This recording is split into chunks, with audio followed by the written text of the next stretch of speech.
Charlie Suarez versus Navarrete, kwento ng isang bayani. Sa mundo ng boxing, bihira ang mga kwentong bumabalik sa puso ng masa. May mga kampeon sa sinturon, pero kakaunti ang tunay na kampeon sa puso. Isa naroon si Suarez, Mayo 10, 2025. Pechanga Arena, San Diego, California. Ang tahimik at hindi kilalang boksingero mula sa Pilipinas. Lalaban sa isang halimaw ng Mexico Akero Navarrete. 36 anyos na si Suarez.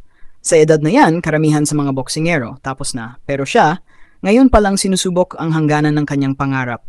Dating miyembro ng Philippine National Team. Nagrepresenta sa Olympics, SEA Games, Asian Games. Isang dekadang daladala ang bandila ng Pilipinas sa amateur boxing. Pero nang bitawan niya ang headgear, halos walang pinto ang bumukas. Walang promoter, walang milyon-milyon. Pero hindi siya sumuko. Laban dito, laban doon. Malaysia, Australia, Thailand, Vietnam. Walang hometown advantage, walang pribilehiyo. Pero panalo pa rin.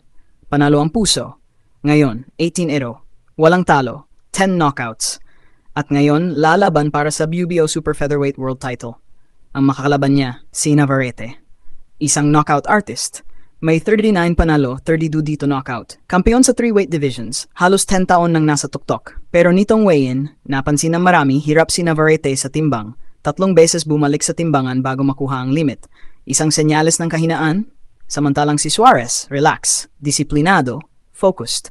Hindi ito magiging madaling laban. Walang duda, si Navarrete ay isang halimaw sa ring. Mabilis, malakas, marahas.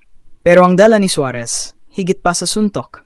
Bitbit niya ang pangarap ng mga hindi binigyan ng pagkakataon. Ang boses ng mga atleta na tahimik lang pero matatag. At ang puso ng isang lahing hindi marunong sumuko. Lahat ng laban niya ay laban ng Pilipino. Lahat ng training niya, bitbit ang bayan. Walang drama, walang kayabangan. Tahimik lang siya sa gilid. Pero sa ring, parang leon kung lumaban. Ngayong gabi, isa siyang underdog. Pero minsan, ang mga kwento ng underdog, ang siyang bumubuo ng tunay na inspirasyon. Hindi lang ito laban para sa sinturon. Ito ay laban para sa pagkilala, respeto, at dangal. Maging anuman ang resulta sa scorecard. Si Charlie Suarez ay bayani na. At habang nanonood ang milyong Pilipino, may isang mensaheng malinaw. Hindi mo kailangang maging sikat para maging kampeon. Kailangan mo lang ng puso, disiplina, at panindigan. Charlie Suarez, saludo kami sa iyo. Dahil hindi lang ito laban mo, ito ay laban nating lahat. Mabuhay ang mandirigmang Pilipino. Mabuhay si Charlie Suarez.